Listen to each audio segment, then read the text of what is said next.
All right, welcome again to the Bow of the Father. I guess Mardi Gras edition, Fat Tuesday as it's called. Maybe I'll have some questions about that tonight. Who knows? It is a religious holiday, which people don't necessarily think about that way. Carnival, right? So comes from two Latin words, carnus, meaning flesh, and vale, meaning goodbye. So goodbye meat for at least the next 40 days or so, or maybe more like every Friday in Lent, but depending on what you want to give for Lent. So look at that. So we open up any questions you may have. So if anyone has any questions, feel free. Mickey came off mute there. Yeah. Oh, is Mickey? Can you hear us, Mickey? Okay, we can't hear you, but that's okay. I'll also have the chat open, Mickey. So if you want to maybe go that way, you can like write in a message, and we'll answer it if you just want to type it too. So there's someone we can't hear you, so maybe your microphone might be off, so that's okay.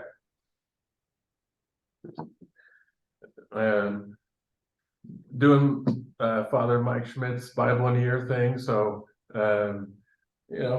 we're in the Old Testament for the most part, and doing Psalms as well. Yeah. So I think a lot of the questions I have will probably get answered. Okay. Over maybe time. Maybe sure. they will. I don't know. Yeah.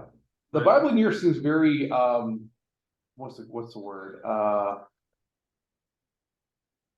Very overachieving. I mean, so like, you're trying to talk about all 73 books one day every, and I guess is he doing like, I guess what is I haven't done it. I have to admit I have not done it. Yeah. I encourage anyone to do it. I think it's probably a great thing to do. Is it just like one or two chapters a day? How does he actually do it? It's pretty much it is. Yeah. Okay. But you know what, it follows that something creation Bible, Okay. what's it called?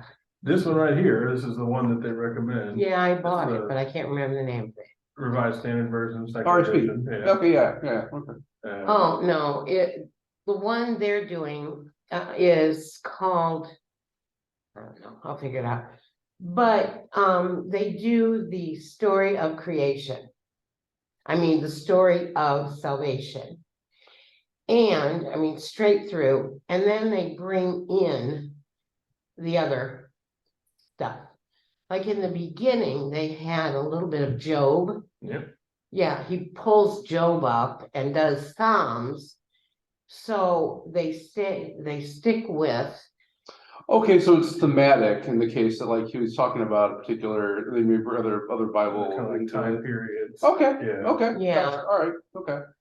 And I know somebody who's on her third year doing it 3 times. I don't think you can. That's a lot, yeah. I don't think you can remember. I can't remember anything. Yeah, but he's doing this year catechism in a year. Maybe I'll come Right. up with that. Maybe Right. next year I'll try Yeah. that one. But in right now, in Leviticus, they go on about the sin offering and the burnt offering and peace offering and all this. Right. And I'm trying to reconcile a little bit, like, are there elements of these still in practice today, or did the new covenant kind of come through and say, Yeah. okay, no, we're not having this anymore. We have, Sure. the new covenant. Right. Okay, so the answer is yes. It's kind of both and, right? So for instance, we see a lot of these old sacrifices that have been kind of fulfilled first off in Christ, but also we practice it. I mean, so talk about sin offering, reparation, that's the sacrament of penance, right? That's what we're called to do. Thanksgiving, I mean, obviously that's the Eucharist. So we see the sacramental nature of these things that are kind of found in the old rites at the dwelling tent, right? The dwelling tent. And so it's always important when we read things like Leviticus, Deuteronomy, Numbers, these very kind of detailed books that talk a lot about these different things that are practiced in the early Hebrew people. We also recognize a lot of these are directed towards temple worship, right? So when we talk about the laws given to Moses, or even the laws given to the people through Moses, We understand that the law is kind of divided into three categories, right? So there's the moral law. Now, the moral law doesn't change, right? Jesus said, I've not come to abolish anything, I've come to fulfill these, but not the remotest letter of the law would be overcome, right? So the moral law is the Decalogue that's given to us directly from God, that is valid, that is something that everyone is called to do because it's written on our hearts. That's kind of the idea, right? There's other laws that are ceremonial, and there's some other laws that are judicial or juridical, right? So they flow from the moral law. When we talk about the juridical law, that's for a particular time and for particular people in a particular place, right? So the things like, okay, cleanliness, like shellfish, not only shellfish, don't, make sure these have these washings and purifications. That was not necessarily ceremonial. It was really more to maintain the health of the people. And so that was really given through Moses to actually maintain the people themselves so they wouldn't die from disease and all these other things, right? So now the ceremonial law was then dedicated towards the dwelling tent, right? So that's why there's particular linens you can only use and particular vessels you can only use. And there has to be certain purification rites and everything before you even enter the dwelling place because of the sacredness of the space, which makes sense. Mm-hmm. What changes over time is those juridical and ceremonial laws, right? So as the new temple is built, there's therefore a new priesthood, right? So we hear in Leviticus and in these other books that Aaron was made the high priest, right? Not Moses, Aaron. And because he had certain laws and things he had to maintain. And that was for the dwelling tent. David came and said, I want to build this temple. Well, he wasn't able to do that. So his son Solomon was then called to do that. And because of that, there was a new priesthood. There were new rites that needed to be developed because of this change in the worship of the people. Still directed towards God, still following Moses' laws for the most part, but now you have these new things, like these more stationary items. Then, of course, when the temple was destroyed the first time, well, we had to erect a new temple, and therefore there's a new priesthood that's involved with that. So I say all this because if you were to follow those laws, and you can still call yourself Catholic. There's nothing wrong with doing that. That's still the word of God. That's still something that could be done that would be good, right? So essentially, we have a couple in our parish who I met them my first year here, and the wife is Jewish, and the father's Catholic, and they wouldn't talk about baptism and how that would work. And the one thing that the concern the mother has, well, can we still practice these rites of the Israelite people? Of course you can. Of course you can. There's nothing wrong with that. You can be a practicing Catholic and still do that. The problem is a lot of these ceremonial laws is directed towards the temple, and the temple no longer exists. So we talk about the sacrificial offerings, right? These turtle doves for whatever. Well, okay, that's great. And if we had a temple where you could do that, you could. Right now, we would say from a Christian standpoint, well, Jesus sacrificed himself, which really is greater than any blood that any other goat or turtle dove could ever commit. Kind of. But to that point though, right? So we don't necessarily have to give the bloody sacrifice of the animal because Christ already did that for everyone. Mm-hmm. And we actually offer an unbloody sacrifice at every mass that we celebrate. So we still see even the kernels of that rite that are found in Catholicism.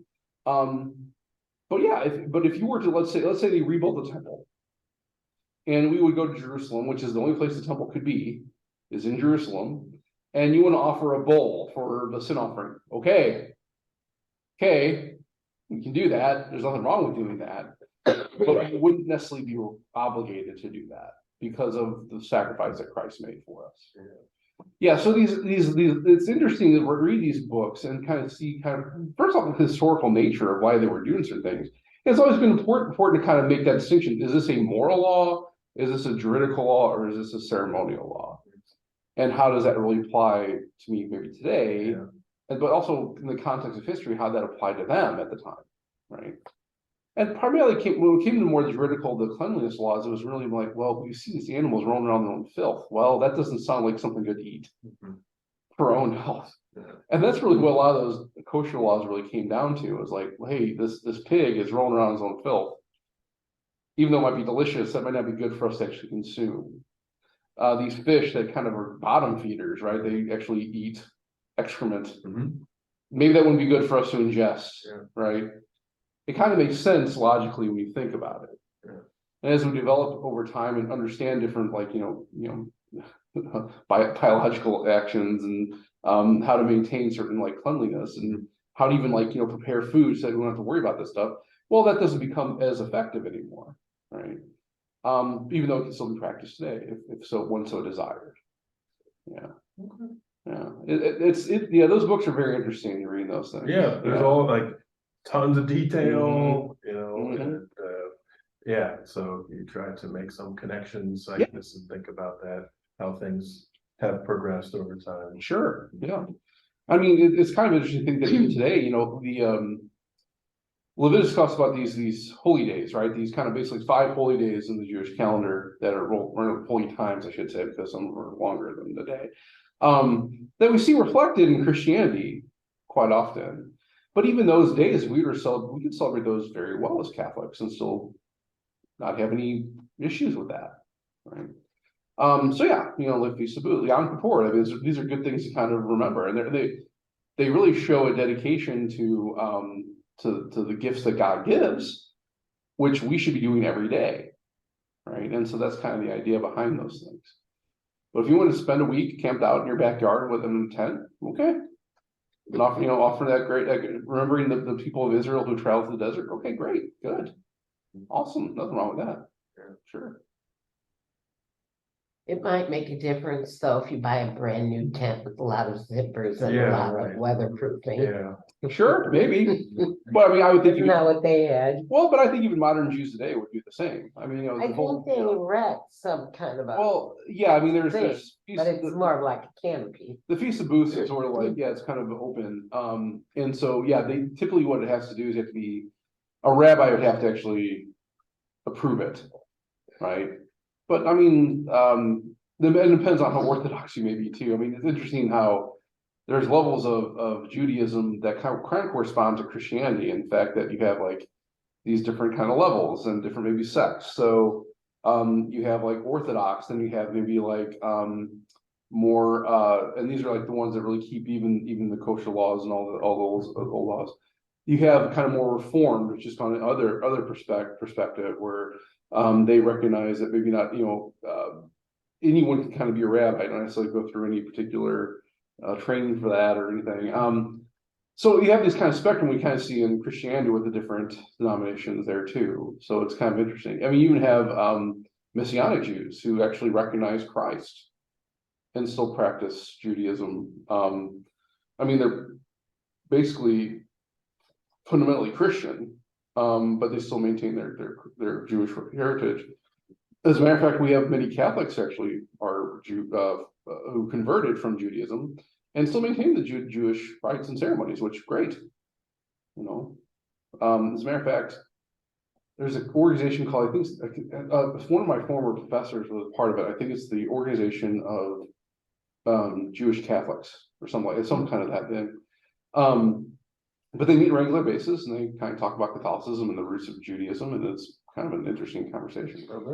There is a rabbi professor, my Jewish friend told me this and I was gonna hook up with it and I just forgot. Who does New Testament scriptures from a rabbi's point of view, and she said, now you can be in the audience, you can do it on Zoom, but he makes it clear this is his perspective. Yeah. He's not looking for yours. Right. And I thought that would be fascinating. Yeah, and I think and that's also one thing interesting about Judaism that I think differs especially from maybe Catholicism. I mean, again, not too far back, but the current practice today of Judaism is you don't necessarily have that centralized authority anymore, right? So a lot of the beliefs of a particular congregation of Jewish people depends on what the rabbi kind of subscribes to and upholds. And so that's why you have kind of these different segregations in sects, is because, well, you have a different opinion. I think the old adage was, it kind of goes the same with like Protestant ministers, is that, if you ask, if you talk to 5 rabbis, on a particular topic of theology, you're gonna get 5 different opinions that are gonna conflict with each other. Right, and it's like, well, I mean, that's, yeah, you can see why that'd be the case, because, well, if I'm the authority in my congregation, I have a different opinion than the rabbi down the street. Yeah. Mine takes precedent here compared to his. And no magisterium to, Right, But I do think all of those that are, legitimate, they have historical personages who they follow their teachings a lot. And now well, that depends on how you define legitimate. well, so- I so, mean, right, I mean, those that aren't doing their own thing without. But see, that's what I'm saying, I mean, I think that's the idea, that a lot of them kind of do their own thing. Well, there will be some commonality. in particular CRC congregation. is, a very liberal Mhm. congregation. And but I will say, if you listen online, I did look up Brant Petrie that you mentioned, and I really like him. But anything, I think it was Sam, was that Sam? Whoa, Yeah, I think it was. it Sam. might have Yeah, been, yeah, I'm yeah. sorry, Yeah. I get my good-looking young men all mixed up. okay. Yeah, I think it was him. But anyway, if you listen to anyone from the Fatima Center, oh my gosh. One, do you know any of them online? I mean, do you know who they are? Well, Not off the there's, top of my head, I mean, yeah. well, there's one that's kind of a big man, and I look on my little phone, so I see this little head, and it looks like he's got mutton chops. Well, what it is the sideburns are different color than the beard, Mm. but that was kind of the impression I had. But he just railed on and said, if you let anything Disney in your home, it is filled with demons. Oh, just, I mean, really very radical. Mm. And, there was a woman on there, well, but anyway, so there are some differences in, the Catholic. Preachers What I'm saying is though, you see, but the big difference would be that in a Catholic you can understand the Catholic fundamental teachings, because those are actually upheld and enforced and withheld and actually taught by centralized authority. So any priest in the Archdiocese of St. Louis or any priest around the world could tell you what the doctrine would be on, let's say, the Virgin Mary or the Trinity or whatever it may be. You don't necessarily see that in other denominations. Now, I think Judaism had that, right? There was this kind of centralized understanding that you have this priesthood that was headed by the high priest, and that was maintained, the traditions of the people. And over time, I think primarily kind of happened after the fall of Jerusalem, because the temple was destroyed, you tend to lose that, right? So then this understanding of, well, okay, what is our understanding of God the Father, right? Or the God, or Yahweh. They would never say Yahweh, right? But this understanding of who that would be. Well, I think the thing is, you've had over time these developments of different opinions and different approaches that some may conflict with the other. So like a good example of that would have been like, I think we talked about this a little bit, I think last week, maybe we didn't, I don't know. Enoch, right? So this figure Enoch, who's only mentioned a handful of times, really once in Genesis and once in the letter of Hebrews. He was considered to be righteous and he walked with God, which is great.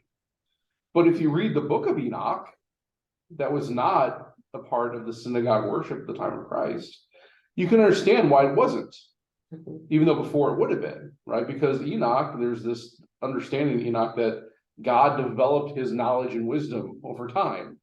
Well, if God has to develop that, he's not God, because God is the fullness of all things, right? So you can understand how that would not be really enforced, but there could be certain Jewish congregations now that actually take the book of Enoch as something that would be canon, and actually say, okay, Enoch is good, we're going to use that.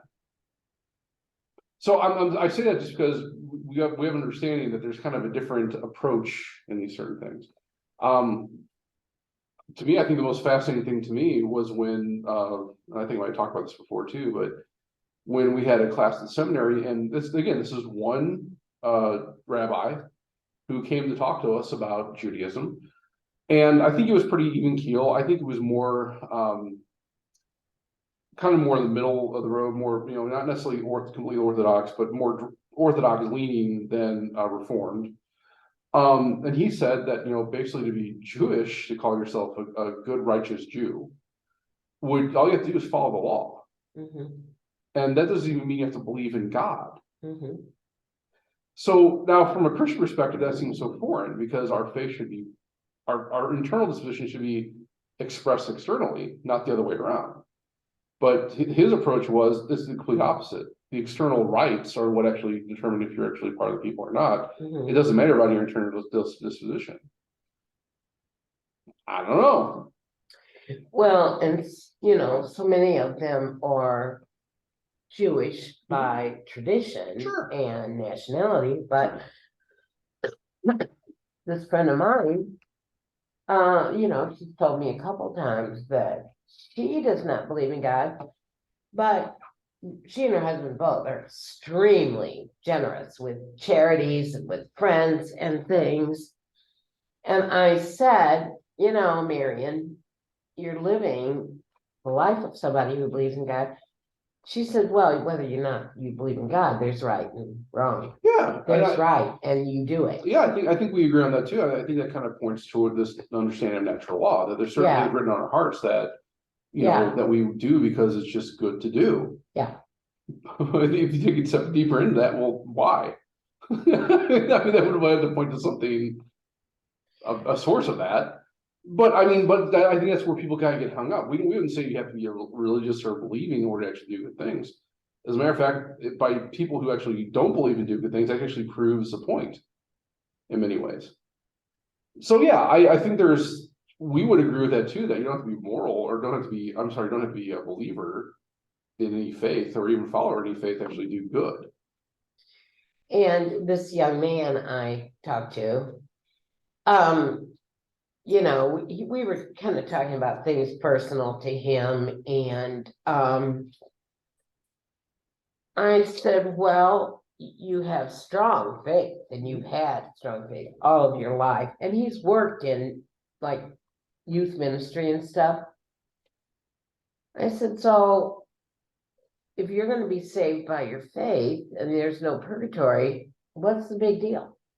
Your sin is hurting you, not necessarily anybody else. I said, well, I think we say it has effect on other people in some way. Well, but I said, why not just, allow yourself the luxury of going ahead and being a sinner because you have faith? Well, that's what he said, because that's what Jesus wants. So yeah, in other words, Jesus wants us to actually externalize our faith. Yeah. Yeah. So Well, that is yeah, what and, Jesus wants, but he's gonna save you anyway.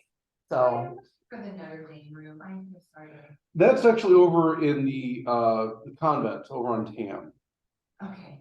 Yeah, so Is it it's 41, do you know, it's 4711 Tam? I'll I'll find it. okay, it's right across from the school on Tam Thank Avenue. you, I Yeah. appreciate it.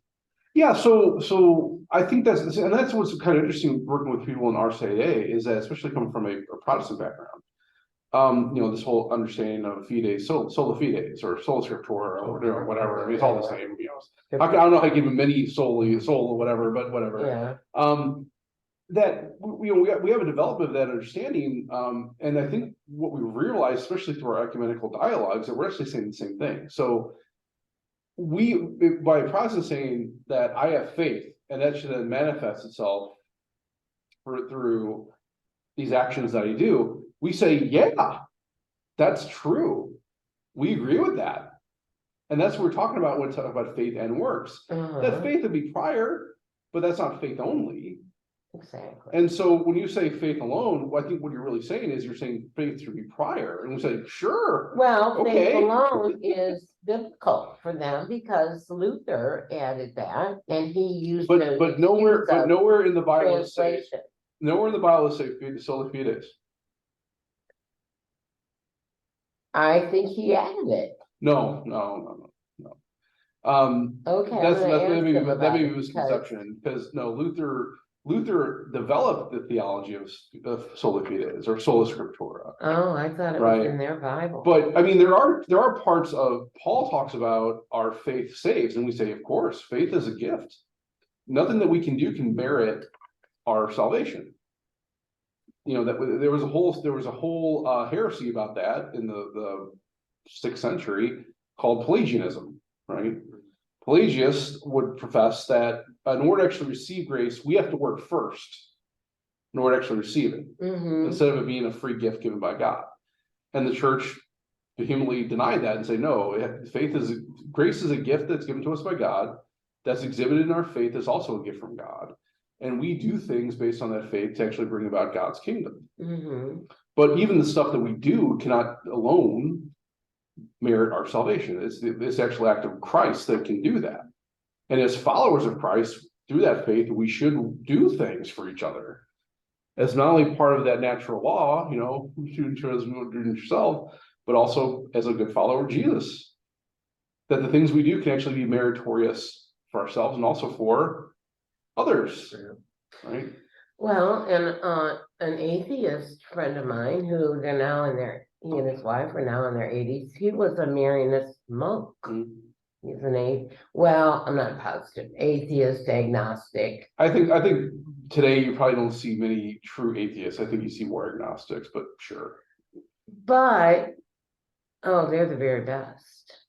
The very best. They're bringing racial awareness to an area of the state, Villa Ridge, and, you know, where there's none. Big time. I mean, they work very hard, even into their 80s. And I think that's all grace. I'm not sure what you're. I don't know mean, what you mean, it but would seem to me that their inspiration to do all that they do comes from grace. well, I think you could say that for anything that's done, that's for good. Yeah. Yeah, I mean, we would say, so we have, so the grace is actually myriad, right? There's actually different types of grace that God sheds upon us Yeah. all the time. So there's what we call actual grace. So actual grace is what would maybe drive someone to go to confession, or drive someone to learn more about the faith, or drive someone to do a good work, right? That's actual grace. Then we have some things like sacramental grace, and we have sanctifying grace, and these other forms of grace that are really kind of identified by the effect they have, right? So yeah, I mean, any good deed, any good work that's done is actually an act of grace. Right. So I don't know about this particular organization or whatever it is, but yeah, I mean, grace can work even through anyone, no matter what their disposition is to the faith, because everyone's made in the image and likeness of God. And so because of that, grace could work through anyone, and oftentimes from the people we least expect. That's just how God works, basically in time. He got out and then came back in. So yeah, good.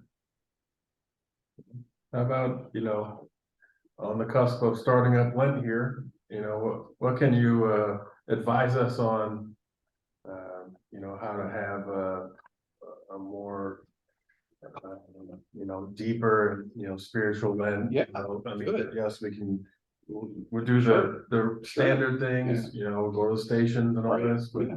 This is good stuff here. Yeah, the stuff I'm we have glad the coming up. Stations of the Cross are twice. Yeah. I would say, I mean, obviously, the kind of comes from the gospel we're going to hear tomorrow, right? About prayer, almsgiving, and fasting. I mean, so yes, we see those tenets all throughout Lent. I think a good thing to do, though, and again, whether you're going to not do something or do something, it's always good to have a particular intention you're doing or not doing that for. So, for instance, I have an intention. My intention. Well, I'm not gonna reveal that because that'd be wrong. yeah, But it's good to have someone that you're going to do it for, or something yeah. to keep you kind of focused and guided on that particular thing. That when it gets tough, difficult, okay, I'm not doing this for me, I'm doing this for this. And I will admit, this might be the first Lent where I've actually taken more focused on that. Mhm. Cause I think typically we take Lent and we say, well, this is something that's gonna be good for me, Yeah. right? Not gonna eat sweets because of Right, that, right, exactly, or, yeah, right, I'm gonna work out more, I'm gonna pray the Bible more, cause I wanna learn more about. I want, right? Okay, so good. Instead, I think it's good to kind of shift that and say, okay, I'm gonna do this for this person. Or for this group of people, or whatever it may be. Cause if that's our motivation, it actually allows us to actually stick with it better, I Yeah. think. The other advice I give when it comes to these particular practices, whether it's spiritual or practical or whatever, is do something that is actually achievable.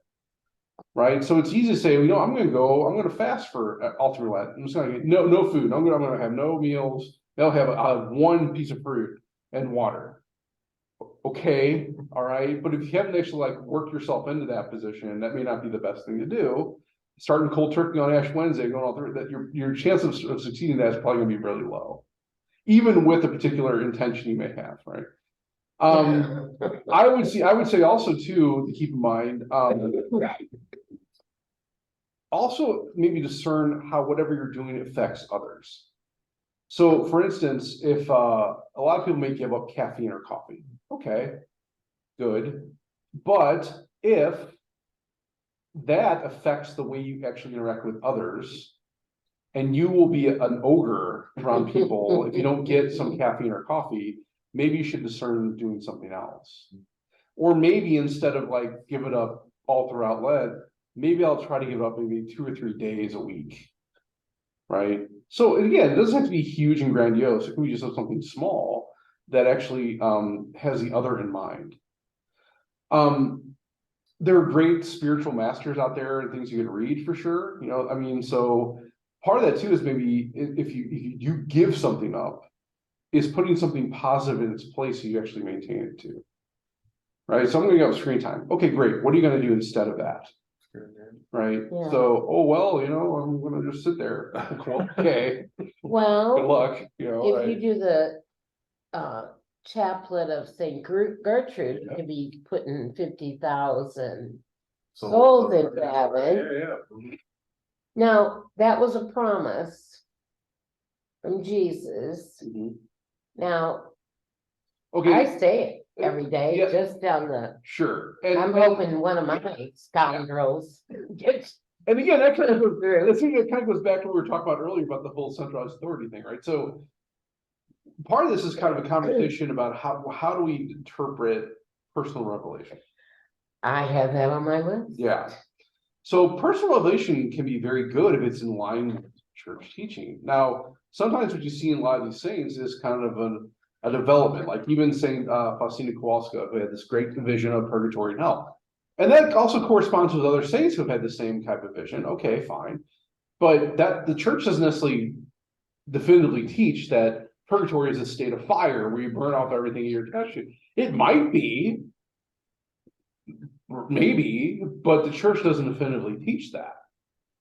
So when it comes to interpersonal interpretations and like these different things about even like the brown scapular, right? This whole understanding that if you're found wearing the brown scapular when you die, I don't mean to laugh because I don't think that may be true, but if you're found wearing the brown scapular when you die, that's a way for Mary to fish you out of hell. Okay, maybe I don't know. Well, I I mean, wore it for a long time and then I realized, well, it got pretty mhm, raggedy. But I realized that well, I kind of, when I wore it, if I was wearing it with this, it would show. sure. Should I do that as an inspiration of faith? Or, well, I took it off and stuck it in my underwear. Okay. But then I found out you were supposed to be enrolled by a priest. Yeah, there's a right to go. Yeah, right. But the reason I wore it is because I have my daddy's wallet Mm. and it has, Brown scapular. Yeah. he died without emptying his wallet. It has a brown scapular in it. So that's why it meant a lot to me. So now I have one pinned to my pillowcase. Okay, So yeah. I hope I die in bed. Yeah.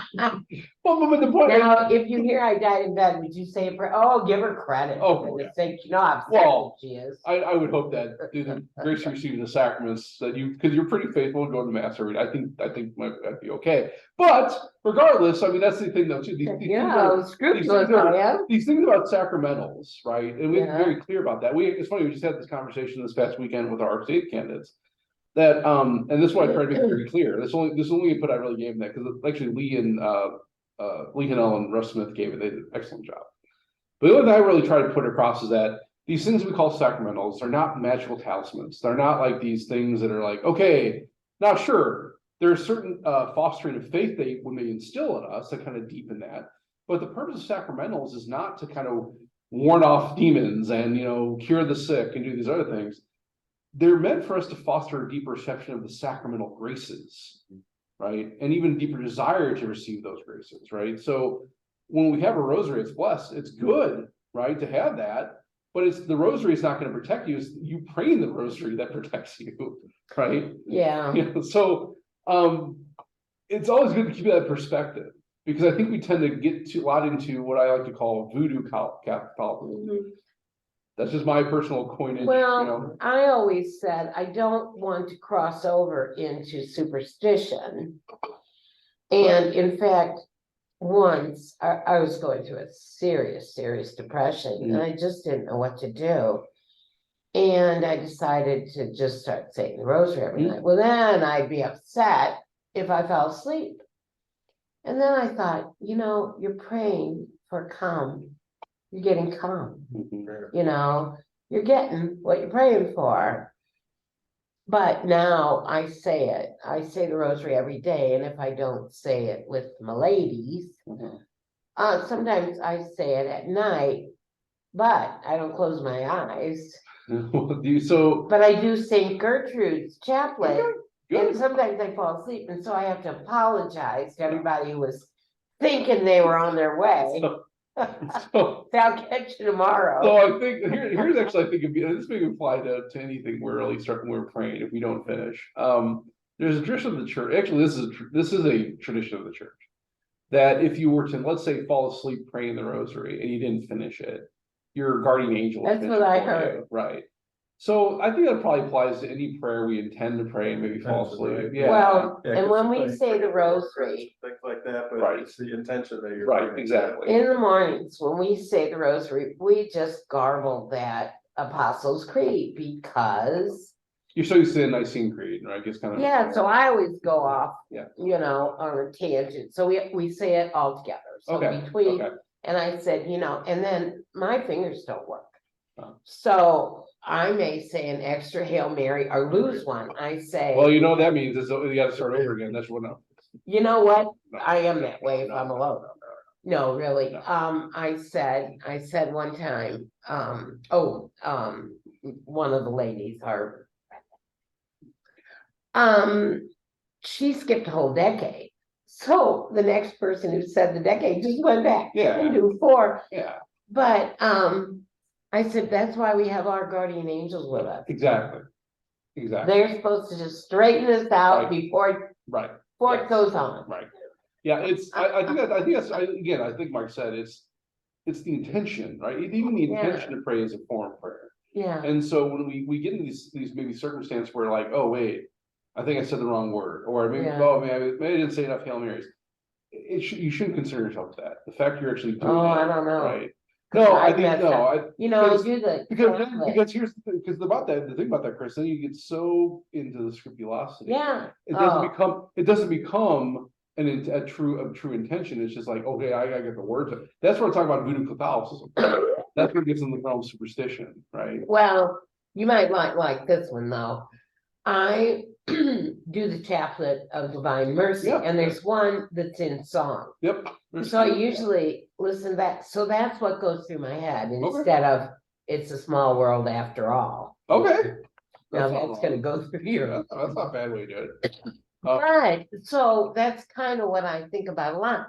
Well, one day I heard myself say, Eternal Father, I offer thee something about instead of saying thy dearly Love it. begotten son, I said thy dearly departed son. Well, It's kind of true. he's not departed now. No, but I And mean, then I said something like, what was the other thing? I don't know. I screwed up another couple words and I thought, you know what my little brother used to say to me? Maybe you ought to get a few more facts together before you tell this the next time. What was the other one? I Dearly? mean, maybe that could also be like in church, right, when you catch yourself kind of like straying Yeah. off thinking about something. it's Yeah. like, Oh, for the sake of his horrible passion, well, I mean, that's true too. It's pretty horrible. I know, but So actually, it's funny. I have a cousin, who is a prelate of the church, good man. Oh, He developed his own chaplet. oh, I believe he calls it the Chaplet of the Dead, which is kind of amazing. I was like, okay, and he's a bishop, you can do that, fine, cool. I don't know how much of a cult following it's really getting, but okay, all right. But no, I think in some tell him ways, stuff on YouTube. in some ways, I think by doing that, though, Chris, you kind of make it your own in some ways, and that's actually almost some like a more authentic prayer than really just doing the rote prayers. And that's what they say. Why don't you just sit down and shut up and let Jesus talk to you? But for me, I'm sorry, it has to be painted on the ceiling. Cause I'm trying to discern something that's so important to me. And I wanna know if there's a process. It sounds like to me, this might be a good Lenten practice we'd maybe start to incorporate tomorrow, maybe, I don't know. Cut it out? No, kind of maybe letting some of the stuff go, like, if you screw up, don't go back. Right, if you say the wrong word, keep on going. Yeah, just say, yeah. And I'm not supposed to name my guardian angel, so I just have to say guardian angel dear. I mean, You you're the can. one that told me you I can't. mean, what I think what I said is that it's impossible for us to know the name of our angel. Yeah, Now you can name your angel if you want, like you want to call him Kevin, but the thing about it is his name might not be Kevin, right? well, and you said that naming indicates ownership, Ownership, right? Mhm. but Or now custody in that way. I also heard in a thing about angels that your guardian angel is with you for eternity. Yes. So you can take it to hell? Well, maybe. I mean, so here's the thing, right? I mean, come That's on. that's up to the angel. So the thing about angels is their whole identity is wrapped up with their mission. So your guardian angel was designed, brought into existence just for you. He's probably So- worrying as much So, as I so am. the thing, right? The whole mission of this angel is to protect you spiritually, right? And if that angel doesn't necessarily subscribe to that, because they have their own, they do have a will in the respect they can choose bad once, or they can either choose God or choose not. And when that actually happens, their existence, maybe that happens to your judgment too. I don't know. So maybe the choice could be, hey, do you want to follow Chris down there? Or do you want to stay here? Well, they may have a choice in that. Oh, yeah, but.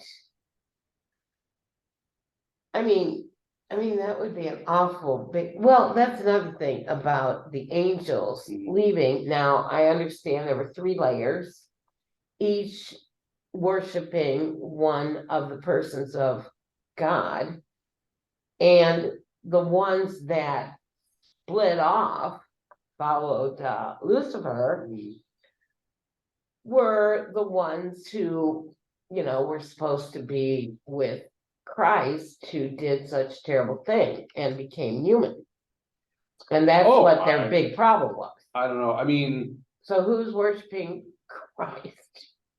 well, not, I don't know if you say all of them, but that's actually news to me. I've never heard that particular tradition where it's actually you have 3 separate groupings of angels that were actually worshiping the 3 divine persons, because that also doesn't make sense theologically, because like even when we worship one of the persons of the Trinity, we actually worship all of them. Yeah. And so the angels know that even more supremely than we do. And they wouldn't, I don't know if they would necessarily break themselves off in that respect. Well, that's another thing that I understand, we understand. Mhm.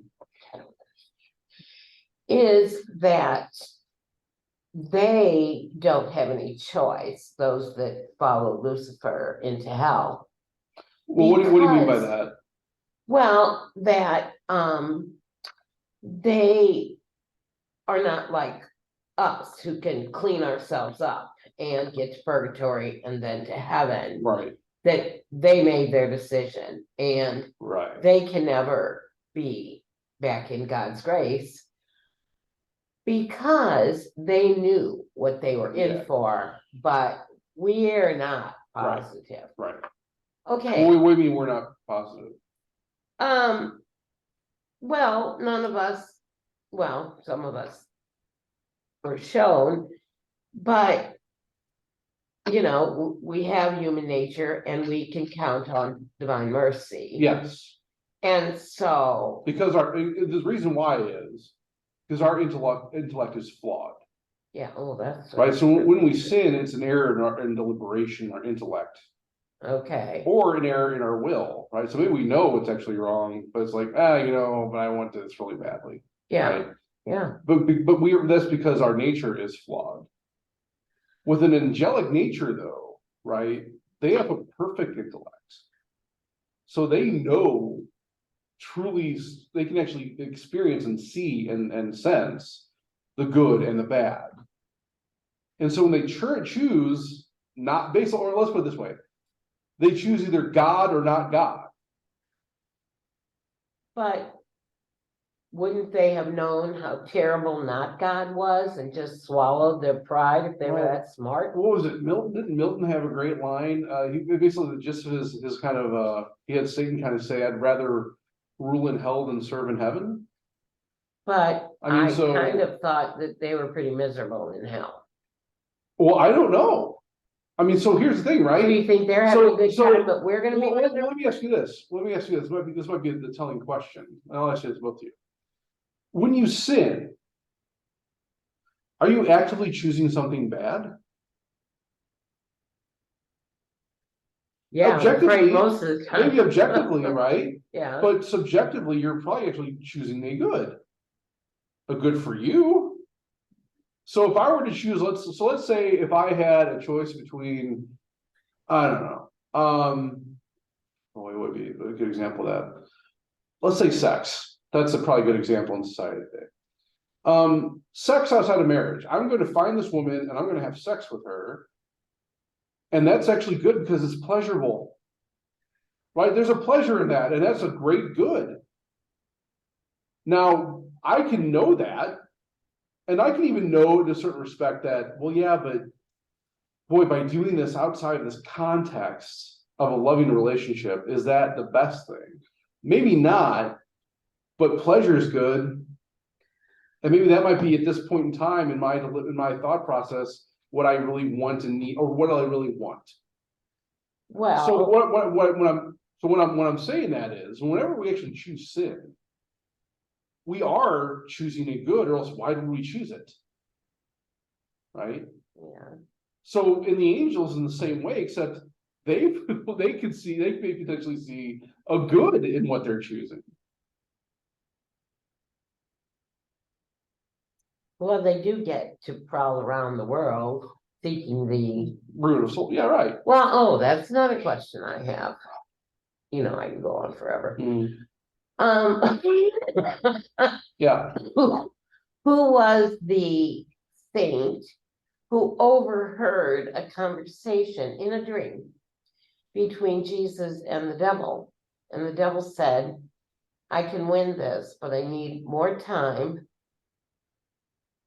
You know, win this battle for souls, but I need more time. Well, I Jesus mean- said, how much more time? He said 100 years.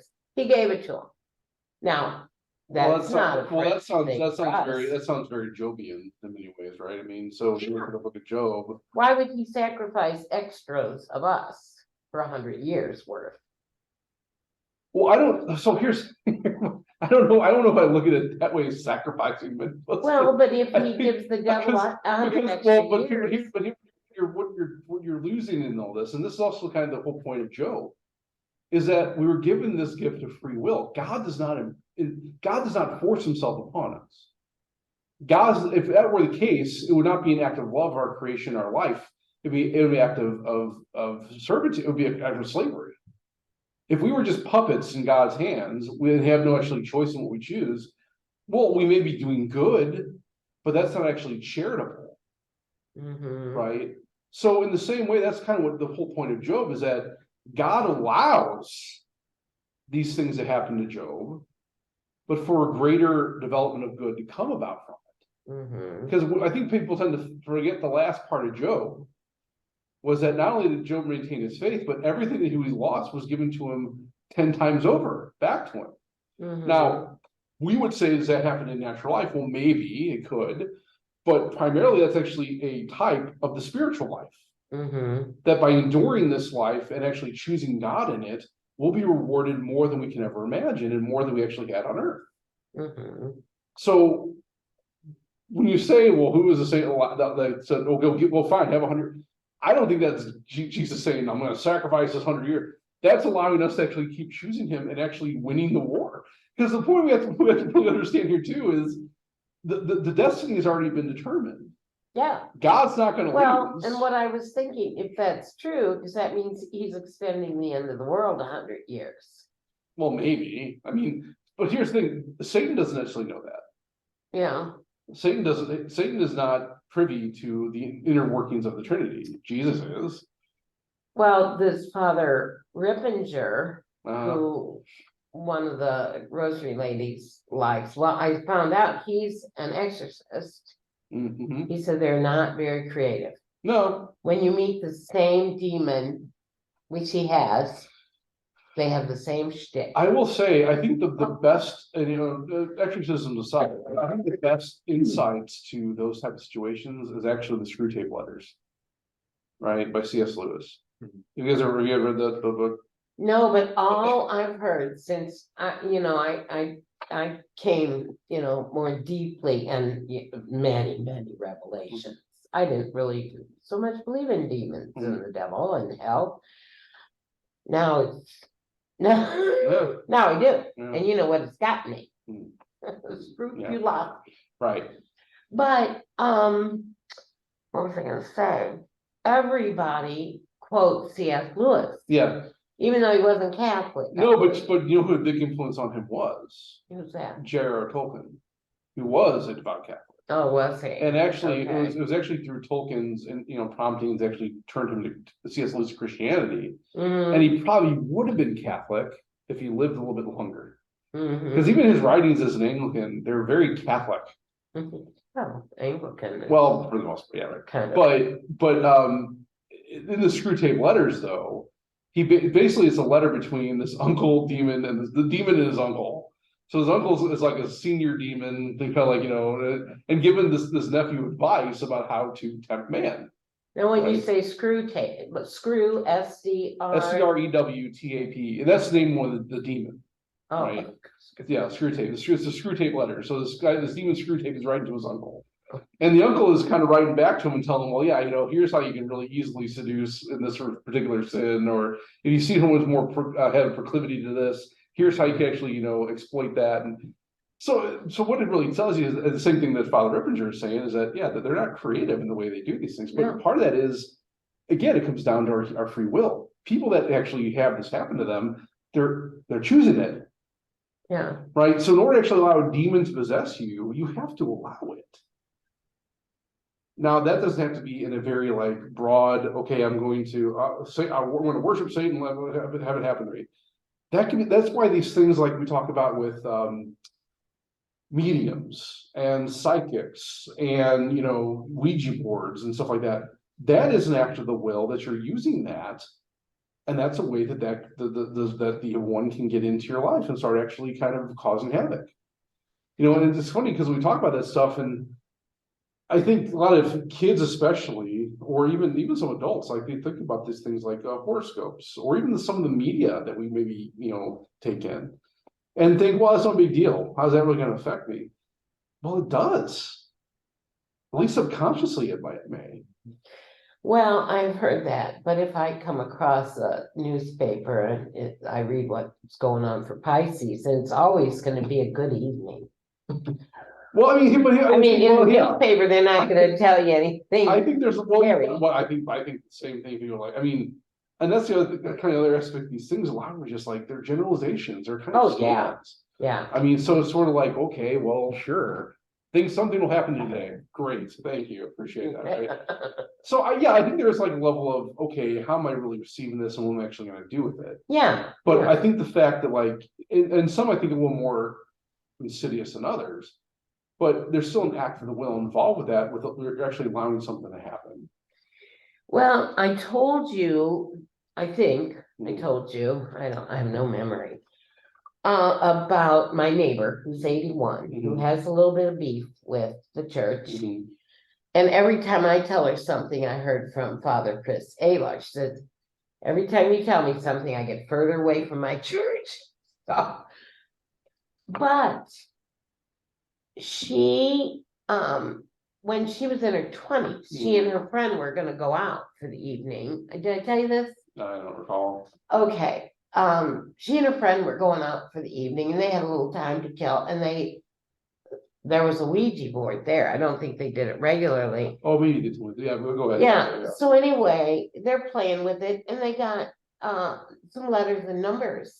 Mhm. And they thought, well, this is silly. Now, I said, when we were kids, every once in a while, we would do it and we would just get into a big argument about who was pushing it. So whatever demon gave up on us, but they went out and there was a huge automobile accident right in front of them. And the license plate on the car was what they came up with the Ouija board. And this is not somebody who believed in that sort of stuff, but she said, I never went near it. One of them. Yeah, I mean, I think it goes to show, I mean, the real problem with these things is not that they're necessarily evil that's actually trying to get through. The problem is you don't know.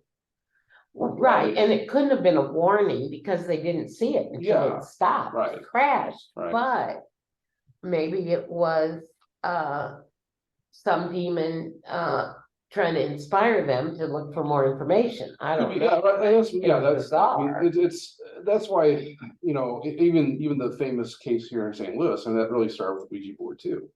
Yeah, that's what I Right, heard. so it's one of these things where, you know, we look at these things, what the church teaches, and it's good to ask why. But the thing is, I think once we tell, well, and I think here's where that kind of gets confusion. When I tell kids, yeah, you probably shouldn't do that because the issue there is not that there can't be some benefit from it. It's that you don't know where that's coming from. You don't know if that's a good spirit or a bad spirit trying to make you do something. We have certain spiritual schools in the church that help us discern that well and determine what is coming from, what's actually happening. But that doesn't include using these other mediums to do that. Yeah, and I mean, as kids, we thought it was a game, and like I said, we thought somebody else was pushing it, so it just caused fight, but Sure. most things, Right. most games. Which you could say in itself would be somewhat demonic.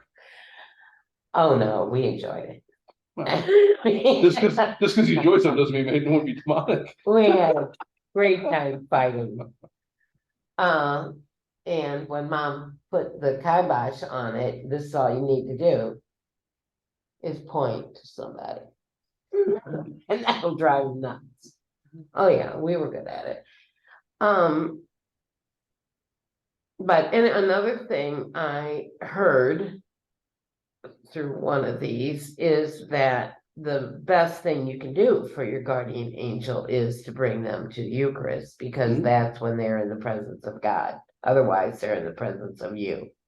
Yeah, I mean, but also too, yes, true, but I think the grace of the sacrament really does help both. But the thing about an angel is they can always be in the presence of Jesus Oh, because of the nature they have, right? oh, okay. So in other words, it'll be wrong to say that like an angel is in a place and in a time, Oh, that's true. right? Because angels are outside of that, just like God is. Okay. So they can But- be many places at once, including with us, presently in our presence, and also with God. Oh, well, that's good. You know, I'll have to have him send my messages for me. Well, I mean, that's kind of their job, yeah, that's their job. Yeah. They're called to take the prayers that you have to the Father, right? Because they are saints. Yeah, as of all the saints, right, Right. praying for intercession. Yeah. Okay, but the only angels that we know as saints are the archangels. Or that we call Well, saints. the only ones we know their names are three of the 7 archangels. Now, what's the old one whose name begins with an M? I heard something about that, but I was Well, I falling don't see, I asleep. don't, so I don't know, Yeah, so I I was know, falling asleep. scripturally speaking, we have 3 archangels Yeah, we have from the book of Tobit, we know Raphael, from the book of Daniel, there really does count in Daniel, but also Revelation, we have Michael, yeah. and then from the Gospel of Luke, we have Michael Gabriel. even has a little Right. movie. Sure, John Travolta. But, Did you watch it? oh yeah, Oh, it's but, marvelous. well, it's funny, I watched it when I was a kid, but then I realized as I got. It's I'll go in a marvelous. second, but anyway, so we have these 3 archangels that we know of the 7 that we're told and that are there. Yeah, But as far as other angels, we don't know their names. Right, but a saint is any immortal being that's with God in heaven. mhm, So that means humans, right, the community of saints, and angels are with God in heaven, so they are by definition saints. Right, brings me to another. okay, well, before we get to, is there any other questions anyone else may have on this? No. Okay, all right, so Chris, what is your question? Okay, why don't we say Saint Moses? And, I mean, We could, but. I mean, so we have to be careful which Moses we're talking about, there's Saint Moses the Black, and there's Saint Moses the Patriarch, so. A lot of these Old Testament figures, instead of giving the prefix saint, we typically call them patriarchs or matriarchs. Now, but they're all saints, right? So Adam and Eve are saints. Abraham is a saint. Moses Adam and is Eve a are saint. saints? Yes. And we can say that for sure because this goes into this understanding of Jesus who went into Sheol to free all the Old Testament figures Mm-hmm, and bring them to heaven. mm-hmm, Because Adam and Eve knew God, we would imagine they would recognize Christ as God and then also would have followed him into heaven. So there's the rationale behind that. All what we call the righteous people of the Old Testament that were faithful, they would have presumably followed Jesus into heaven from Sheol. So that's not to say that everyone did. Now, another thing I heard is that, I've already forgotten it. No, I don't, oh, that they believe that not immaculately conceived, but that Joseph and John the Baptist were sanctified in the womb. So they were actually born without original sin. Yeah, there's argument. Now, again, the church does not definitively teach this, but there are certain arguments made. So for instance, Thomas Aquinas made the argument that John the Baptist in particular was born without original sin, not conceived, but born, Yeah, because of the coming of the Holy Spirit upon them at the visitation of Mary. That when John leapt in Elizabeth's womb, that was a cleansing of his original sin in the presence of God. okay. So now I think that's reasonable, but the church doesn't definitively teach that. Well, and it would certainly be reasonable with Joseph. Yeah, of course, because I mean, Foster Mary of the Christ. in the same way, this action of Joseph taking Mary into his home and having the humility to raise the Son of God, I think you'd say the same thing. But that he wouldn't necessarily have been born without original sin, but the original sin would have been cleansed of him without baptism. Yeah, and wouldn't Right. you think that he would be cleansed of any sin before he took on the fatherhood of the? Well, yeah, I mean, so Maybe the only so that's Joseph's kind of an interesting figure because we don't really know from scripture much about him. The only thing that's said about Joseph is that he was righteous. Well, what does that mean? Well, in a early Hebrew, 1st century Hebrew context, to be righteous meant you followed the law, right? So in other words, Joseph was a righteous Jew. He followed the laws of Moses. He followed the laws of the patriarchs, which is seen in this action about Mary, because if he were to actually be righteous, so in other words, if Mary actually committed adultery, the righteous thing to do for Joseph would have been to have her stoned. Oh, yeah. So what that shows is that actually Joseph believed Mary when she said that the Holy Spirit came upon me and conceived the Son of God. And his actions in that moment to try to divorce her quietly was for her to find somebody better, someone more worthy to actually take on that role. And you can say in that action was very sanctifying, right? So, yeah, I mean, I think there's good arguments that Joseph was surely cleansed of original sin. Whether he never sinned after that, maybe, I don't know. I mean, there's an interesting, that kind of comes into play in the interesting fact of the losing of Christ in the temple. Well, whose fault was that? He kind of lost himself. He was a 12-year-old. Well, see, that's He had a so mission. that's kind of the point. So if we're talking about this righteousness, it's going to understand about, okay, well, both Mary and Joseph had a responsibility to Jesus to take care of. Now, he is not yet a man, right? He's still 12. And this actually goes and shows real something also about the Last Supper in many ways, which we'll get into in a second. But well, why would he been lost between the two of them at this Passover feast in the temple at the age of 12? Well, the reason was because it's Jewish tradition that at the Paschal sacrifice, at the Passover, the sexes would separate. Now, usually, especially for children under 13, the women would take the children, right, to have that. Now, maybe some of the men may take the boys, or depending on how old they are, maybe. But at that age where you're not yet a man, there was sort of an option. You can go with the women or go with the men, right? Maybe more sense to go with the women because they'll prepare the food better or whatever, you know, right? So, but also at the age of 12, it's very reasonable to think, well, you're getting close to manhood, maybe you start to spend more time with the men, right? So the fact that neither of them knew where he wasn't necessarily, okay, well, that made sense. Well, and he was with cousins and friends. I mean, it was quite a tribe that went there. Right. So they probably thought they were all following. I would posit, though, that the fault of losing Jesus actually fell with Joseph, because he is the leader of the family. Ultimately, it's his responsibility to determine, okay, where is he? Who's got him? Where's he going to go? Now, they got a day away. They realized he was gone. They walked a day back, looked around for 3 days. Finally, so they're gone. Basically, he's gone for 5 days, right?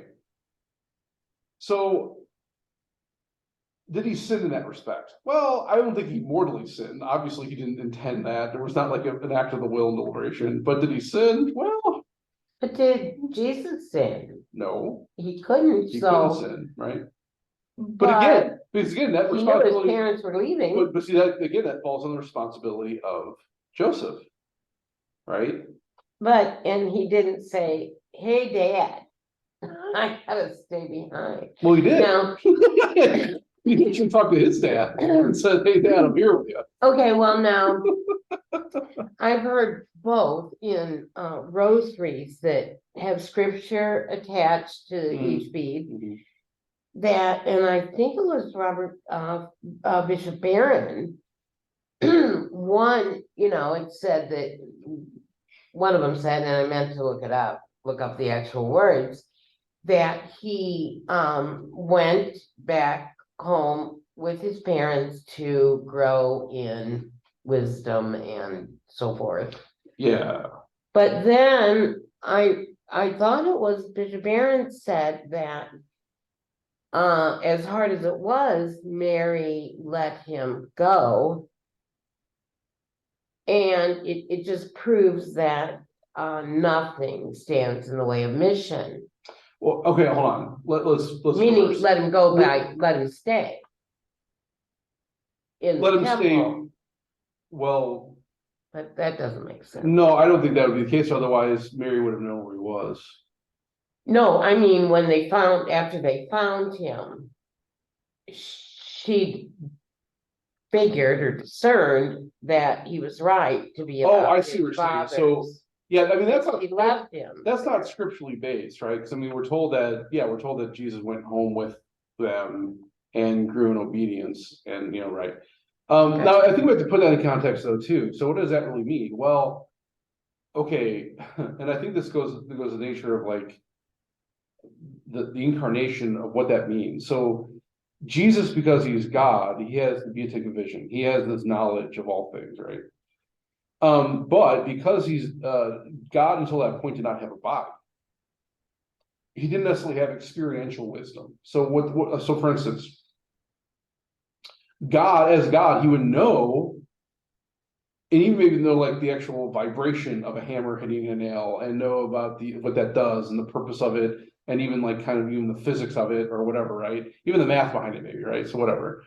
But until he actually held a hammer in his hand and did it, he wouldn't have had that experience until he actually had that body. Mm-hmm. So when we talk about growing in wisdom, and what we're talking about is in a human way. Yeah. So God knew what that meant to be wise and knew what it meant to be obedient. But Jesus, because of his body, needed to actually experience those things in a human way, right? So I just want to put that out there because we want to be very clear about it. You could also interpret that to mean that, well, Jesus didn't really know he was God until a certain point or whatever. No, that would not be in line with Catholic theology. So yeah, he had to grow for sure. Well, and I like to picture, because this is the way it was with my daddy. I like to picture Joseph saying, son, you measure twice, you cut Yeah, once. sure, right. Yeah, I mean, it's But funny. I also heard that they possibly were stonemasons, because there wasn't a lot of wood. Well, so when you talk about carpentry back in that day, carpentry actually was a kind of a overarching craft. So yeah, it would have actually included like Or even architect. general construction. So I mean, that could have been with stonework, that could have been, maybe concrete, that could have been anything to do with building or making. That would have been kind of part of their purview. Yeah, because yeah. wood would be lentils and. Well, you have furniture. olive wood. I mean, there's wood in Israel that kind of grows. You can do it, but it's just that it's but carpenter, we tend to put that as sort of like a woodworker. Mhm. But carpentry Yeah, back in the true. time of first century Israel would have been more of like a general contractor. So you kind of had expertise in sort of everything. Mhm. Yeah. So there's other questions about like, well, how come they were poor then? Well, carpentry and stuff was still considered to be kind of more manual labor, and so it wasn't necessarily as high esteem as someone maybe like a lawyer.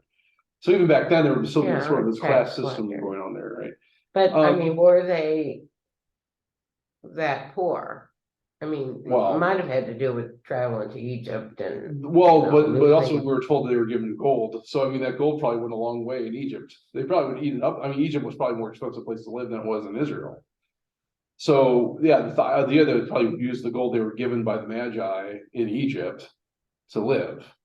And then Joseph probably could have had a trade there too, but they always intended to go back to Israel. And that was being open to God. Because also Mary and Joseph would have known what the prophecies were.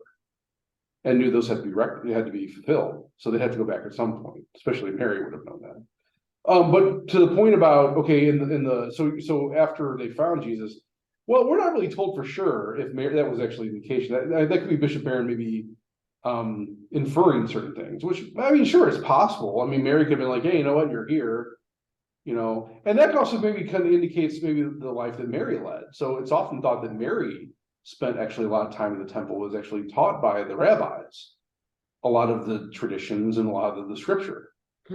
Right. So maybe, but all the scripture says that he went back home with them. So okay. As a mother, Right. I would have thought, get back on that donkey. I mean, that's open, that certainly is open interpretation. I mean, I think Bishop Barron would be wrong, but I don't think he would also say that's definitively taught by the church. I mean, there's also some indications that like there's some theories out there. These have various merits. Some are not necessarily good. Others, well, maybe could be. There's some thought that after Jesus became a man, after the age of 13, he actually traveled east and went to like Persia and India and kind of spent some time there. and actually taught, monotheism and developed some disciples and actually was run off by a lot of the pagan priests and almost killed a few times.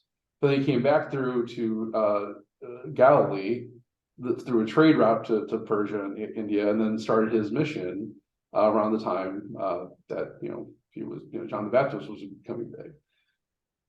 Is that possible? Sure. I mean, again, scripturally, we don't have a lot of the life of Nazareth, what that meant, right? I mean, and if you think about maybe from a traditional standpoint, well, once a man turned 13, they could be on their own. They couldn't live outside the home. They could actually get married and have kids and start a trade, do whatever they want to do. And the fact that maybe also maybe indicated that maybe Joseph maybe was been alive at that time. Because otherwise he would have stayed home and taken care of his mom, right? So there's also the question about when actually Joseph died. Well, maybe it could have been around the time he was like 20 or so. I thought I heard somewhere that it was when Jesus was about 18. Maybe. I mean, that's the thing. It's It's really open to interpretation. Yeah. But that also could actually add credence to the fact that maybe he did live at 13, then maybe for a few years walked through Persia, did all that stuff, came back after Joseph died, took care of his mom and did all these other things, but started his own mission. Maybe. Again, there's nothing definitively taught. I think a lot of the stuff came more kind of inferred. I mean, it's kind of based on certain Sanskrit and Hindu writings that were kind of found in India and also kind of into Nepal. Even some Buddhist writings kind of talk about Yeshua, who comes in was a monotheist and started to talk. So maybe, I don't know. I think there's some credibility issues with the source of those documents. So I'm not saying that it's untrue. It's just that I think something has to be cleared up before you can actually say it is or isn't. But yeah, I mean, it's kind of an interesting thought. But that's why I was going to be very careful about when we have these interpretations. Like we have to look at, okay, well, what is the reasoning behind that? What is the source material behind that? Is it possible? Sure, but we don't want to necessarily say something that's not true either. So it's always important to kind of keep that in mind. So Bishop Barron saying that, I mean, okay. Well, I don't think, I mean, yeah. that's possible, maybe reasonable, but that's not what we infer. That's not what scripture says. So I don't know. I'll have to listen to that again because I've listened to it a few times. Okay. What are you thinking about? No, nothing. I mean, talking about the life of Joseph, there's all kinds of different theories about what happened to him after Mary ascended in heaven and all this, or was assumed into heaven. Yeah. So, I mean, even the marriage of now that actually is an apocryphal story that comes from the Proto-Evangelium of James. So we have all these different gospels that are written by certain apostles, whatever. So one of which was by the apostle James, although it wasn't attributed to actually the apostle James. It was probably written about 200 years later. So that's why it wasn't part of canon. Also, in this particular book, there are certain things that happened that didn't really seem congruent with who Jesus was, especially for someone who would say they were God. In particular, there's certain stories in James that Jesus would kill certain animals and then bring them back to life just to kind of show his powers. He was really, really young. That was okay. And also there's one time there was one passage James talked about Jesus' friend made Jesus very upset, and Jesus called down the wrath of God upon this child and then felt sorry and then resurrected it. Now, so again, we would say, well, God would not feel regret in this respect, so therefore that can't necessarily be true. Someone told me that someone wrote a novel about Jesus as a young boy, and that was in it. Yeah, that's from the Gospel of James. That's an apocryphal book. So I mean, but in James though, there's certain interesting things that actually are factual. So for instance, the parents of Mary, Joachim and Anne, is actually said in the Gospel of James. That's where you get their names. There's also this sort of Odyssean story about Joachim recognizing the great sanctity and purity of Mary, wanted to find a proper suitor for her, and so had this sort of competition that basically they would call everyone in Galilee, and whoever grabbed the staff and the staff started to blossom, that was a sign from God that this person was right for his daughter. And that goes actually back to the Old Testament. That was actually an Aaronic story that Aaron, when he took up his staff, it started to blossom as a sign from God that he was supposed to be the high priest. And so we see that kind of Old Testament, and so it's like, well, did it happen? Well, maybe. I mean, it's reasonable. Okay, you see that Old Testament thing, and so you understand the purity of Mary. That makes sense, and that's kind of how the betrothal of Mary and Joseph kind of came about. Yeah, Yeah. Maybe, I but heard again, that they all had to leave their staff and they found Joseph's had bloomed lilies, but. Well, no, yeah, I think it was a kind of particular staff that they had to grab. It's sort of Oh. like, and that goes back, and then also that's why I say it's Odyssean, because, Imagine Joseph's surprise. well, and see, that's what I'm saying, it's more, there could have been some roots from the Odyssey in that, Homer's Odyssey, because in the Odyssey, if you ever read the Odyssey, Odysseus comes back after the Trojan Wars, and he finds that, people thought he was dead, and so they're all trying to actually, his wife is trying to set up these competitions for potential suitors to take her hand because of her virtuousness. And so he kind of sneaks in and starts like kind of disguise himself and start engaging in these competitions and beats them all. And then finally reveals who he is to the people. He already revealed to his wife who he was, but they went through all this so he could, whatever. So, I mean, there's almost kind of an Odyssean slant in that story too. So that's another reason why maybe it wouldn't necessarily be authentic. But again, it may could very well have been. I mean, who knows, right? So yeah, a lot of these apocryphal gospels, they have certain stories like that, and sort of one of the big reasons they're not in the Bible today is because there are certain stories that aren't necessarily in line with the understanding of who Jesus was handed down to the apostles. But also too, they couldn't all be authenticated to the actual writings of the person they were attributed to. Most of them came like 150 years after the death of Jesus. Yeah. Or even 100 years after the death of the person it was attributed to. So it wasn't necessarily, definitely wasn't the person that wrote it. So it's, like there's another one like the Gospel of Thomas. So in the Gospel of Thomas, it's said that Jesus had the secret knowledge that he would only give to particular people in his inner sanctum. So obviously probably Peter, James, and John was given that, but if you weren't in that sanctum, you weren't given it, and that was the key to getting to heaven. Well, that doesn't make any sense either, because God wants us all to be with him in heaven. So why would he keep that knowledge from the people that he loves? Well, and why would they hang with him and be martyred?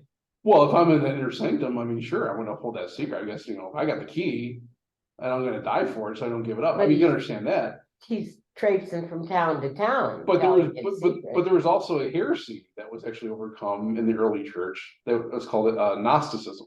Yeah. Right. So this understanding that there's a secret knowledge, and if you have to know that knowledge in order to get in heaven. Well, that doesn't make any sense. And that's not what the other gospels really promote. Yeah. Right. So we see this all throughout these different apocryphal gospels. There's these aspects like, well, there may be some truth here, but it's not fully in line with the person of Jesus Christ and his teachings. Now, since somebody said that personal apparitions, Revelation. revelations, but Yeah. apparitions, I mean, Okay. you don't really have to believe. No. But would that include Fatima and Lord? Yeah. And Divine Mercy? Yeah. Yeah, the thing we have to understand about these things, like even Once they're approved? yeah, there's a difference between approved and being actually assenting to them. So for instance, like when it comes to the Marian apparitions, the church doesn't definitively teach that those are actually, yep, you need to actually do this. That's whatever Mary said there, you have to actually do. It says there's reason to believe this could be true.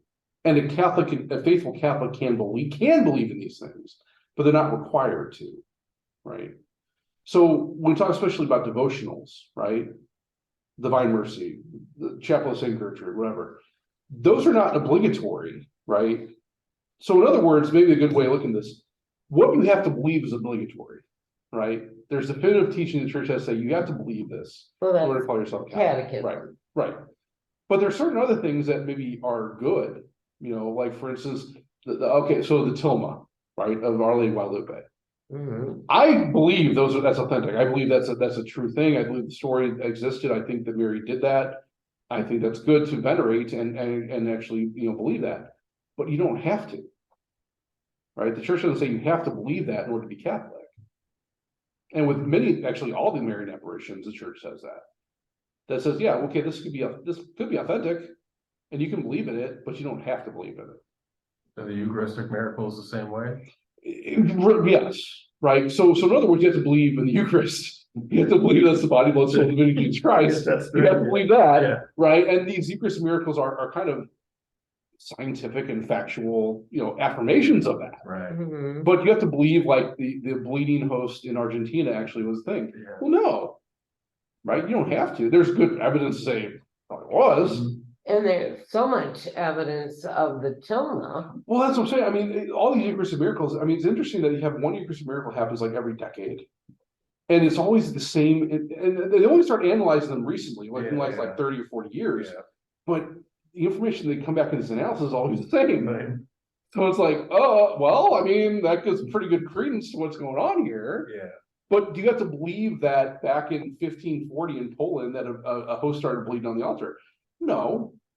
Do you have to believe that's the body, blood, soul, and divinity of Jesus Christ? Yeah, you have to believe that. Right? So that's kind of the difference when we talk about these things. And even like personal revelation. Yeah, okay, look, these great saints have these great visions, and I'm not saying they're untrue, but I don't have to believe that Saint Faustina Kowalska had this vision of hell, a vision of purgatory, and that's how it is. Well, and how many visitations from Christ? Right. Yeah, I mean, you look at Saint Catherine of Siena and Margaret Mary Alacoque and all these different, or even Saint Faustina. So yeah, I mean, obviously it's a very pious thing and wonderful thing to make have a devotion to, and you can, but I don't have to believe that. Well, I mean, the interesting thing Well, that's what is, I have to believe Christ exists, yeah, and he has the power to do that. But do I have to actually believe he actually appeared to these people? but No, not his really. appearances to Saint Faustina, Mhm. I mean, he didn't make any of his demands easy. Well, yeah, I know. Even getting into the convent. Right, I know. None of That took a while. That the yeah. convents Well- would let her in. Well, because they'll thought she was crazy. That was the Well, reason why they wouldn't let her in. before, but Well, they said, you don't hire yeah, maids, yeah, you well, don't want well, maids. yeah, she was. I mean, I think she's about the age. Even at the age when she was actually able to enter, I think a lot of it was like, "Oh, you're having what now?" Okay, well, maybe she goes. Actually, Oh, they didn't like she her. was actually sent to a psychiatrist a couple times. They didn't like her. Yeah, Oh, well, she's yeah, lucky she right. didn't end up in the psych. Oh, it's right. I know, but I think it was actually But after she was in the convent. She had to work for a year and Right. her sisters were working in the same town. And Jesus appeared to her at a dance. Yeah, So how long are you gonna make me wait? But then he said, I think that, well, she couldn't paint. right. She didn't have the money to get Yeah. a painter. Yeah, it's funny. I think a lot of times when you talk, they have these artistic expressions of these visions. It's funny. The visionary always kind of is disappointed in the actual artistic expression because it's like, well, yeah, you're not going to actually be able to encapsulate something that you didn't see. Yeah. So it's understandable, but I mean, yeah, it's that's interesting. But yeah, but I mean, these things that are held as high devotion, you can. I think the Divine Mercy Chapel is a beautiful chapel. I think it's a Yeah. good thing to do. But Yeah. is that required for you to believe that? Well, no. Again, you have to believe Jesus Christ exists. He's the Son of God, that he's truly man, fully human, or fully man, fully Mhm. divine. And you Mhm. believe in all that what he did when he walked this earth and his salvific commission and what he did for us individually is something that's true. But do I have to believe that he actually appeared to some of these saints? Well, no, I don't have to believe that. I don't even have to believe, and here's another thing that kind of is interesting. I don't even have to believe that certain saints that are actually canonized by the Catholic Church are saints. Oh, yeah, I Right? think that is, yeah, some of them are a little kooky. I mean, I think I mean, again, the way the church scrutinizes them and does that thing, I Yeah. mean, there's evidence for it, but I don't necessarily believe that. But there was a time when they didn't scrutinize evidence. Well, Well- like Saint Christopher was Well, yeah. deposed. Well, Well, I I'm not mean- gonna go for that. A great example of that has been Saint Valentine. So I think it's Yeah. so funny that last Tuesday we celebrated Saint Valentine's Day. Well, Saint Valentine's been off the Roman calendar for the last like 60 years. Yeah. Now Well, I why? was a kid when they booted Saint Christopher. Yeah. Well, again, it's not that I- they're Buddhist, so let's be very clear. They're Well, still canonized saints in the Catholic Church. They just don't have a day on the calendar. And then, so what does that mean? Well, sometimes what happens is they go back into these records, they start looking at these people and look at what they call the hagiography, right? So a lot of the hagiography that was written back in the 3rd, 4th, 5th, even into the medieval time, has a lot of legend, yeah, right? Now, is it true? Well, maybe, right? I mean, it's certainly possible these miracles could have happened. They could have been done through these people, and sure, everything else.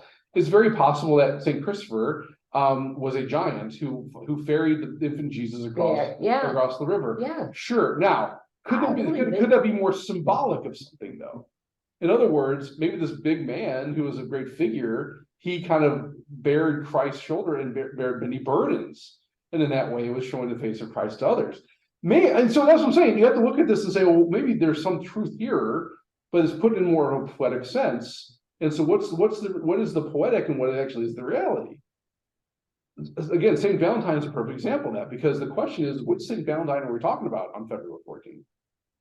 There were several St. Valentines. Well, So one in particular was known that in prison, he was a 3rd century martyr that was in prison and was sending these notes to his congregation, exhorting the love that God has for them. They became known as Valentines.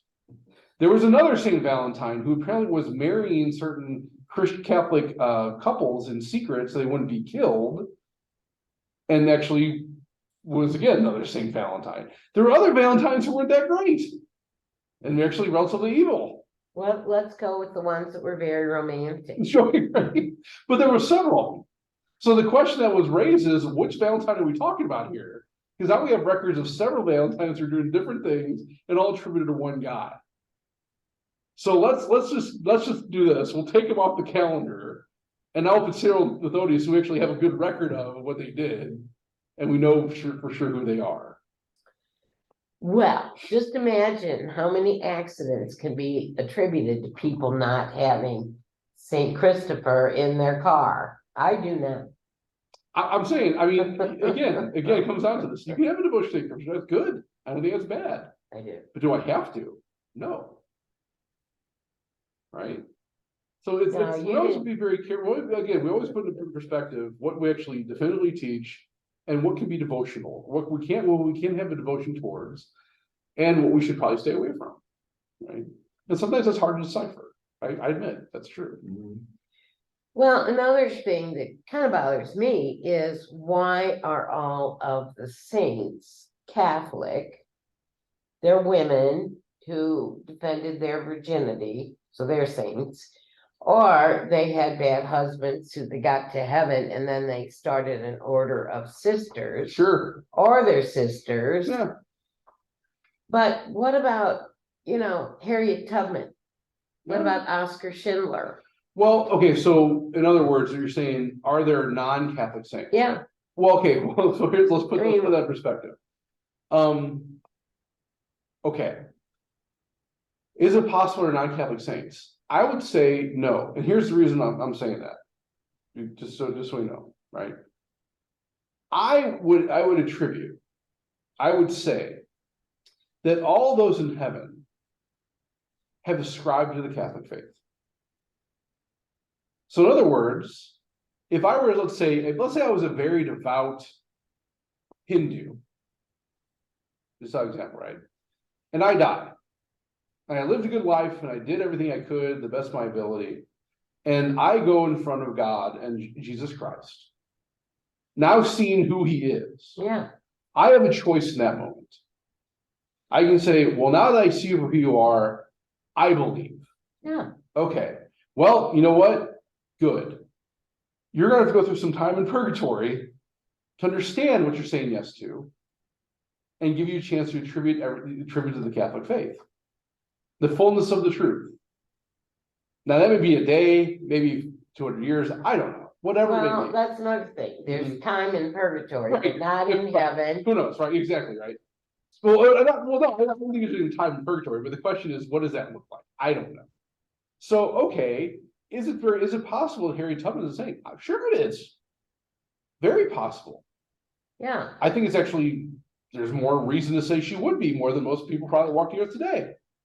Or any more, or even then. Yeah, and, So, you know, talking about well, let martyrs. me get into this now. Let me hold on now. We're not there yet. So.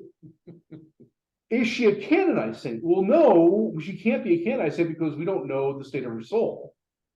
And we also know that she was not Catholic when she died. She may be Catholic now, and she may be a saint now, but I don't know that. What about those who Martyr. see Jesus and think, oh, he's Protestant, just like me? Yeah, well, but again, that also could be attributed to something else other than actual and authentic vision. And we also understand that when Jesus comes to people, or the Virgin Mary comes to people, they will not say anything that's contrary to the Catholic faith. So like that was one of the big controversies of Medjugorje, right? That certain visionaries were having visions of Jesus and Mary saying things to them that was contrary to the faith. Hmm. Now it It turned out that they were actually false visionaries. They were never saw these things, and that's why Medjugorje can be a devotion today. But that was a big point of controversy, right? So is it possible in these maybe Protestants or someone else that has these visions of Christ or visions of someone else that come to them and say these things, even if they're in line with Catholic teaching, right? Or they're not necessarily contradict Catholic teaching. Could that actually be Jesus? Because even the angel of light can dress himself up in certain ways and know scripture and know certain things that could maybe lead astray. But I would say that anyone that passes, they have that option to say yes to the fullness of the truth or not.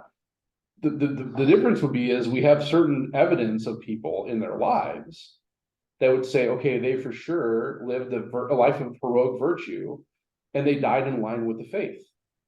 And also based on the scrutiny that we've done with them and also this development and this understanding that there's even miracles with them, that's evidence that they would be in heaven. Now, maybe you can start a cause for a Harriet Tubman and see where that goes. I But have no I think, information but either. see, that's what I'm saying. I think the problem with that would be is that we don't have any information of her understanding of the faith. Mhm. And because of that, even though she may be a saint, she can't be a canonized saint in the Catholic Church. And that's the difference. So in other words, there may be billions of saints. Oh, I hope sure. there are. Well, But as far as canonization is concerned, that is actually a model of Catholic virtue that is actually a model for people here on earth. yeah, like Miep Geist, who sheltered Anne Frank. Anne Frank. I don't know why she wasn't killed. I don't know how Yeah. she just died at 100 years old, just like 10 years ago. Oscar Schindler. Yeah. You know, that's the only thing he did in his whole Yeah. life. After that, he just lived as a poor man. Right. But how heroic, he risked death every day and torture. Right. So, I guess I have my work to do. Well, and that's the other thing. Too. I mean, when you have these other people, even the Catholic figures. I mean, so let's even go more personal. Let's say you have a relative that really lived a great life and was devoted to the faith and did some really amazing things. Mm-hmm. Well, here's the other thing about that too: is no one's going to canonize that person a saint unless a cause is started. Yeah. And a cause has to be started by someone that's living. Yeah. Right. Yeah. And so that's not to say that your grandmother's in heaven. I hope she is. I hope that is. But if you want to be canonized, you have to go through that process. She doesn't care. Well, yeah, She's well, not that's the looking other for point too. fame. If they're in heaven, why do they care anyway, right? Again, the saints are really Well, and they may be creating miracles every day. Right. Nobody knows. Exactly. But yeah, so the whole idea there is that the reason we have this understanding of canonized saints is that that's actually supposed to be a model for us that are living, right? Mhm. That I can say, you know what, man, that St. Augustine, boy, he lived a pretty nasty life up until he was about 23, 25, 27. Boy, he really turned that around. And what a great inspiration for me. That if he can do all that sinning, well, I guess I probably have a good shot then too. Well, I mean, that's hilarious. If it's true that What? he said, make me chaste, but not right now. Oh, well, that's from his confessions. That was from his own hand.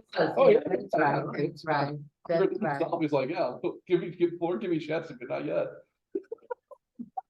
You know? Well, we talked about. He was right. He was it. also right. He was also right that from a standpoint when he was a younger man, right? So you're saying like when he was like, before his conversion. And luckily, Yeah. yeah, he lived to tell about it. Right. Exactly. Right. Yeah, and I I think we talked about it. I told you a very devout man I know was kind of bragging that his uncle divorced and then remarried again, and it was understood with his new wife that he would renounce the marriage on his deathbed. And I told you, as soon as I heard that, I'm thinking golf course. He's gonna die on a golf Oh, course. yeah. And this man is old now and I wanna go and visit him and I'm not gonna ask him how his uncle died. Yeah. I don't wanna rub it in, but I thought, well, but I took care of a Jewish man who had Parkinson's and, he said, Jews try to trick God every day. With the Sabbath goy, turning on and off the lights. Oh, yeah. I said, well, isn't it a sin for them? He said, yeah, but they don't know it.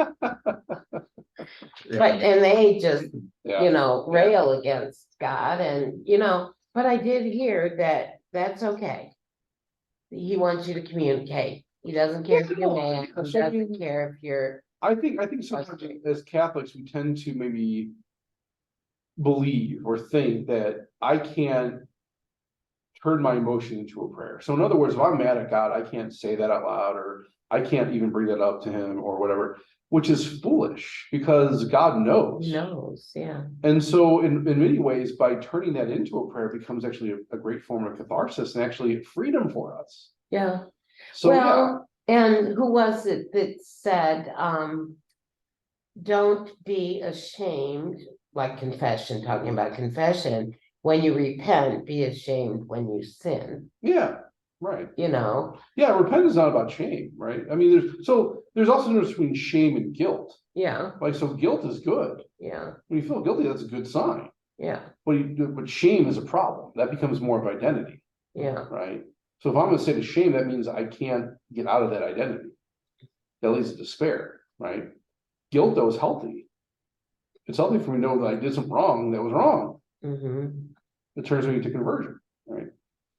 Yeah, so good. Well, I think that's a great night. I think that we can wrap it up. That was pretty good. Thank you guys for coming. No, Appreciate the fun. questions. Always fun. We will meet next week. This will be our first Lenten session of Lent, so it'll be fun. Again, bother the Father next week, and we'll see everyone at 6:30 at the normal time and normal place. God bless everyone. Great, Have a good day. great.